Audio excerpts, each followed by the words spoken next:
12 സഹോദരന്മാർ. ഒരു രാജ്യത്ത് ഒരു രാജാവും രാജ്ഞിയും 12 പുത്രന്മാരോടൊപ്പം സന്തോഷത്തോടെ ജീവിച്ചിരുന്നു. അങ്ങനെയിരിക്കെ രാജ്ഞി 13ാമതും ഗർഭിണിയായി. ഒരു ദിവസം രാജാവ് തന്റെ പത്നിയോട് പറഞ്ഞു, നമുക്ക് 13ാമത് പിറക്കുന്ന കുട്ടി ഒരു പെൺകുട്ടിയാണെങ്കിൽ ബാക്കി 12 പേരും മരിക്കണം. എന്നാൽ മാത്രമേ ഈ സ്വത്തുക്കളും ഈ രാജ്യം മുഴുവൻ എൻ്റെ മകളുടേതാവൂ. രാജാവ് പറഞ്ഞ പ്രകാരം 12 ശവപ്പെട്ടികൾ പണിതു. ഓരോന്നിനും ഓരോ തലയണയും വെച്ചു. അങ്ങനെ ശവപ്പെട്ടികളെല്ലാം ഒരു മുറിയിൽ വെച്ച് പൂട്ടി താക്കോൽ രാജാവ് രാജ്ഞിയെ ഏൽപ്പിച്ചു.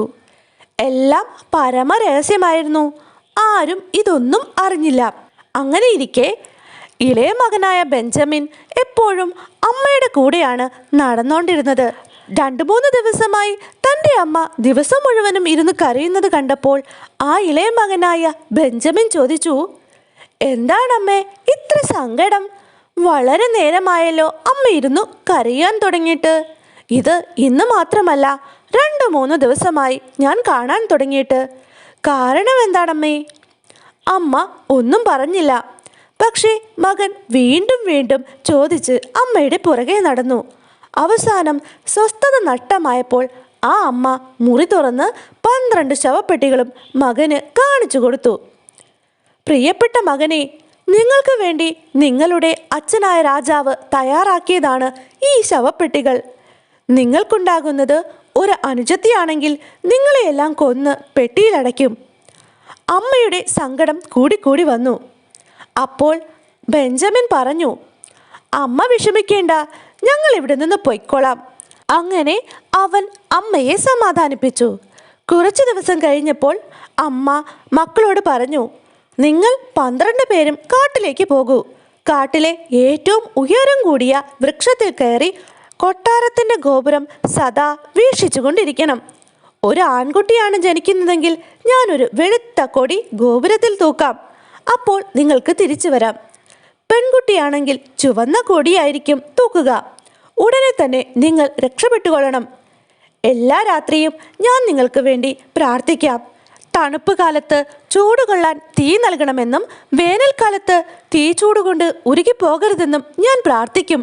മക്കളെ അണച്ചു പിടിച്ചുകൊണ്ട് ആ അമ്മ കരഞ്ഞുകൊണ്ട് പറഞ്ഞു.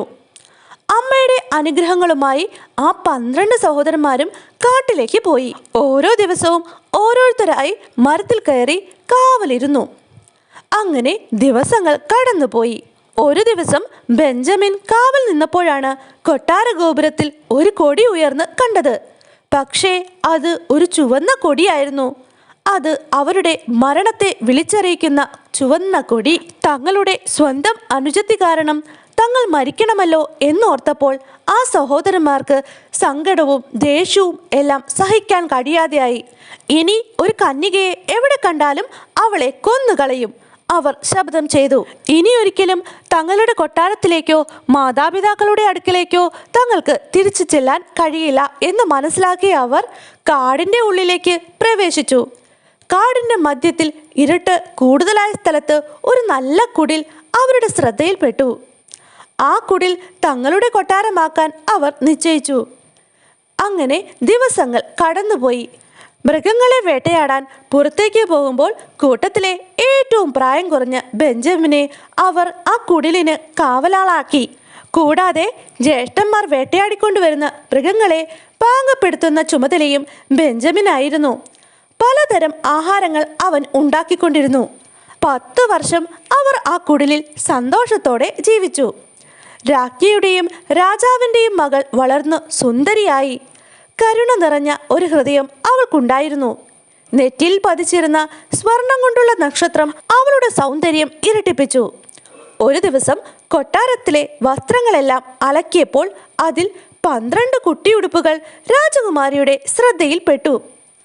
അവൾ അമ്മയോട് ചോദിച്ചു, അമ്മേ, ഇതാരുടെയാണ് ഈ ഉടുപ്പുകൾ? അച്ഛന് ധരിക്കാൻ പറ്റാത്ത വിധം തീരെ ചെറുതാണല്ലോ. നിന്റെ 12 സഹോദരന്മാരുടെ വസ്ത്രങ്ങളാണവ. വളരെ വേദന നിറഞ്ഞ ഹൃദയത്തോടെ ആ അമ്മ മകളോട് പറഞ്ഞു.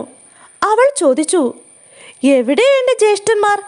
ഞാൻ അവരെപ്പറ്റി കേട്ടിട്ട് പോലും ഇല്ലല്ലോ. ദൈവത്തിന് മാത്രം അറിയാം അവരെവിടെയാണെന്ന്.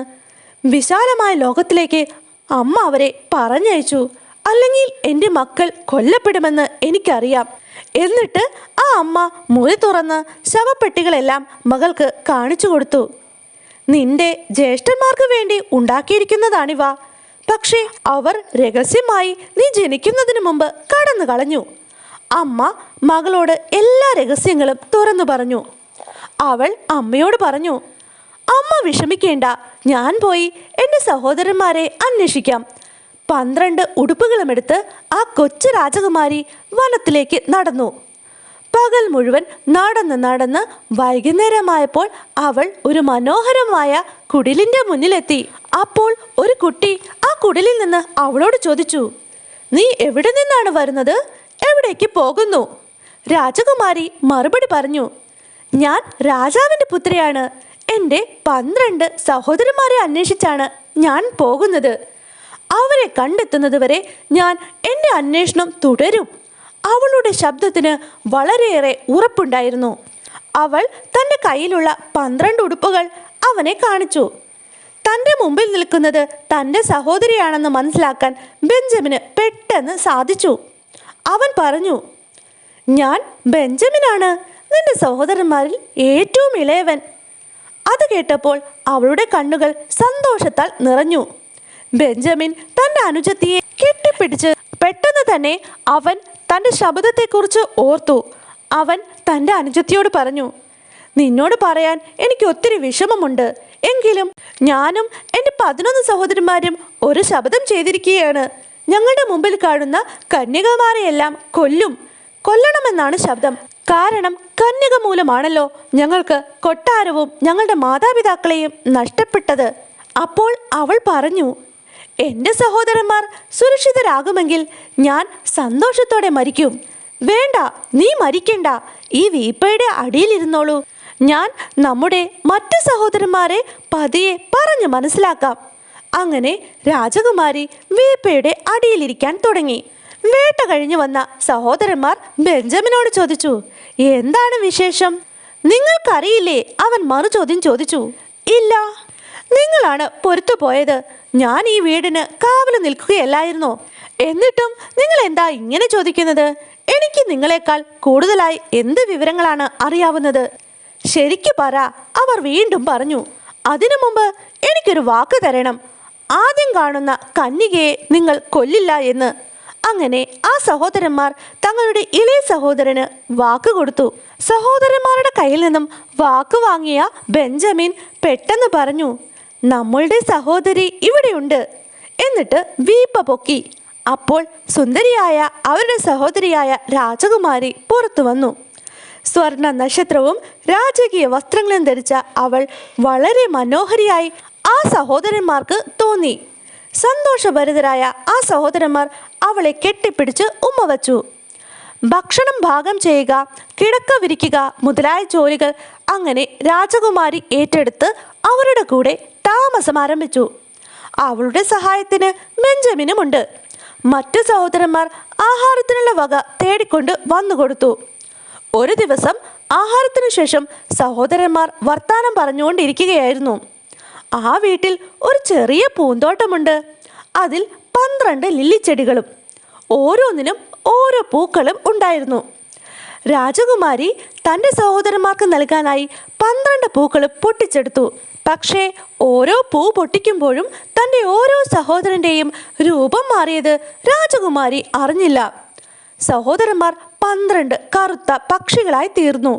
അവ കാട്ടിലേക്ക് പറന്നും പോയി. അതേ നിമിഷത്തിൽ തന്നെ കുടിലും പൂന്തോട്ടവും എല്ലാം അപ്രത്യക്ഷമായി. പാവം രാജകുമാരി ആ കൊടുങ്കാട്ടിൽ ഏകയായി പോയി. ചുറ്റും നോക്കിയപ്പോൾ ഒരു വൃദ്ധ തൻ്റെ സമീപത്തേക്ക് വരുന്നത് രാജകുമാരി കണ്ടു. വൃദ്ധ പറഞ്ഞു, കുഞ്ഞേ, നീ എന്താണ് ഈ ചെയ്തത്? ആ 12 പൂക്കൾ നീ എന്തിനാണ് പറിച്ചത്? നിന്റെ സഹോദരന്മാരായിരുന്നു അവ. ഇപ്പോൾ അത് കറുത്ത പക്ഷികളായി മാറി. അപ്പോൾ കരഞ്ഞുകൊണ്ട് രാജകുമാരി ചോദിച്ചു, മുത്തശ്ശി, അവരെ രക്ഷിക്കാൻ വല്ല മാർഗവുമുണ്ടോ? ഒരു വഴിയേ ഉള്ളൂ, വൃദ്ധ പറഞ്ഞു. നിന്നെക്കൊണ്ട് കഴിയാത്ത വിധം പ്രയാസമേറിയതാണ് ആ മാർഗം. നീണ്ട 7 വർഷം നീ ഊമയായി കഴിയണം. ചിരിക്കാനോ ശബ്ദിക്കാനോ പാടില്ല. 7-ാം വർഷത്തിൻ്റെ അവസാന നിമിഷത്തിൽ പോലും ഒരക്ഷരം പോലും മിണ്ടാൻ പാടില്ല. ശബ്ദിച്ചാൽ എല്ലാം നിഷ്ഫലമാകും. ആ ഒരൊറ്റ വാക്കുകൊണ്ട് നിന്റെ സഹോദരന്മാർ മരിക്കുക തന്നെ ചെയ്യും. തനിക്കിത് ചെയ്യാൻ കഴിയുമെന്ന് അവൾ ഉറപ്പ് പറഞ്ഞു. ഒരു ഉയർന്ന വൃക്ഷത്തിൻ്റെ ശിഖരത്തിൽ കയറിയിരുന്ന് അവൾ ശബ്ദിക്കാതെ ചിരിക്കാതെ നൂൽ നൂറ്റുകൊണ്ട് അങ്ങനെ കഴിച്ചുകൂട്ടി. ഒരിക്കൽ ഒരു രാജാവ് വേട്ടയ്ക്കായി ആ കാട്ടിലേക്ക് വന്നു. അയാളുടെ വേട്ടനായികൾ ആ കന്യകയിരിക്കുന്ന മരത്തിന് ചുറ്റുമിരുന്ന് കുരയ്ക്കാൻ തുടങ്ങി. പെട്ടെന്ന് രാജാവ് ആ മരത്തിൻ്റെ മുകളിലേക്ക് നോക്കി. അപ്പോൾ അതാ ഒരു സുന്ദരിയായ കന്യകയിരിക്കുന്നു. നെറ്റിയിൽ നക്ഷത്രമണിഞ്ഞ ആ കന്യകയെ കണ്ടപ്പോൾ രാജാവിന് നന്നേ ഇഷ്ടപ്പെട്ടു. അവളെ തൻ്റെ ഭാര്യയാക്കണം. അവൾക്ക് സമ്മതമാണോ എന്നറിയാൻ രാജാവ് അവളോട് ചോദിച്ചു. പക്ഷേ രാജകുമാരി മറുപടിയൊന്നും പറഞ്ഞില്ല. തല കുലുക്കുക മാത്രം ചെയ്തു. രാജാവ് സ്വയം മരത്തിൽ കയറി രാജകുമാരിയെ താഴേക്കിറക്കി. എന്നിട്ട് കുതിരപ്പുറത്ത് കയറ്റി കൊട്ടാരത്തിൽ കൊണ്ടുവന്ന് ആഘോഷപൂർവ്വം വിവാഹം കൊണ്ടാടി. പക്ഷേ രാജകുമാരി ചിരിക്കുകയോ മിണ്ടുകയോ ഒന്നും ചെയ്തില്ല. എന്നിട്ടും സംതൃപ്തിയോടെ സന്തോഷത്തോടെ 2 വർഷം രാജാവും കുമാരിയും ജീവിച്ചു. രാജമാതാവ് ഒരു ദുഷ്ടയായ സ്ത്രീയായിരുന്നു. അവർ രാജകുമാരിയെപ്പറ്റി പല അപവാദങ്ങളും പറഞ്ഞുണ്ടാക്കാൻ തുടങ്ങി. ഒരു ദിവസം അവർ രാജാവിനോട് പറഞ്ഞു, ഒരു സാധാരണ ഭിക്ഷക്കാരി പെണ്ണിനെയാണ് നീ കൊണ്ടുവന്നിരിക്കുന്നത്. എന്തു സൂത്രപ്പണിയാണിവൾ ചെയ്യുന്നതെന്ന് ആർക്കറിയാം? ആ പൊട്ടിയാണെങ്കിൽ ഒന്ന് ചിരിക്കുകയെങ്കിലും ചെയ്യണ്ടേ? ഒരു മിണ്ടാട്ടവുമില്ല, ചിരിയുമില്ല. ചിരിക്കാത്തവർക്ക് ഒരു ദുഷിച്ച മനസ്സാണുള്ളത്. ആദ്യമൊന്നും രാജാവ് അത് വിശ്വസിച്ചില്ല. പക്ഷേ അമ്മ ഇത് പലപ്പോഴും ആവർത്തിച്ചു കൊണ്ടിരുന്നു. രാജകുമാരിയെ പലതിനും കുറ്റപ്പെടുത്തി. അവസാനം രാജാവ് തൻ്റെ അമ്മ പറയുന്നത് വിശ്വസിക്കാൻ നിർബന്ധിതനായി. അദ്ദേഹം രാജകുമാരിയെ കൊല്ലാൻ വിധിച്ചു. കൊട്ടാരമുറ്റത്ത് ഒരു വലിയ അഗ്നികുണ്ഡം തയ്യാറായി. അതിലാണ് രാജകുമാരിയെ ജീവനോടെ ദഹിപ്പിക്കുന്നത്. മട്ടുപ്പാവിൽ ജനലിനരികെ നിറഞ്ഞ കണ്ണുകളോടെ രാജാവ് അത് നോക്കി നിന്നു. അദ്ദേഹത്തിന് അപ്പോഴും തൻ്റെ രാജ്ഞിയോട് സ്നേഹമുണ്ടായിരുന്നു. അഗ്നി ചുവന്ന നാക്കുകൊണ്ട് രാജ്ഞിയെ നക്കിത്തുടങ്ങി. അപ്പോഴാണ് 7-ാം വർഷത്തിൻ്റെ അവസാന നിമിഷവും കടന്നുപോയത്. പെട്ടെന്ന് ഒരു വലിയ ശബ്ദത്തോടെ 12 കറുത്ത പക്ഷികൾ പറന്നു വന്നു. അവ ഭൂമിയിലെത്തിയ ഉടനെ അവളുടെ 12 സഹോദരന്മാരായി തീർന്നു. അവർ തീ തട്ടിമാറ്റി തങ്ങളുടെ സഹോദരിയെ സ്വതന്ത്രയാക്കി. സഹോദരന്മാരെ വീണ്ടു കിട്ടിയെന്നറിഞ്ഞപ്പോൾ അവൾ രാജാവിനോട് എല്ലാം തുറന്നു പറഞ്ഞു. രാജകുമാരി നിഷ്കളങ്കിയാണെന്നറിഞ്ഞപ്പോൾ രാജാവിന് സന്തോഷമായി. രാജാവും രാജ്ഞിയും രാജ്ഞിയുടെ 12 സഹോദരന്മാരും സന്തോഷത്തോടെ ജീവിച്ചു.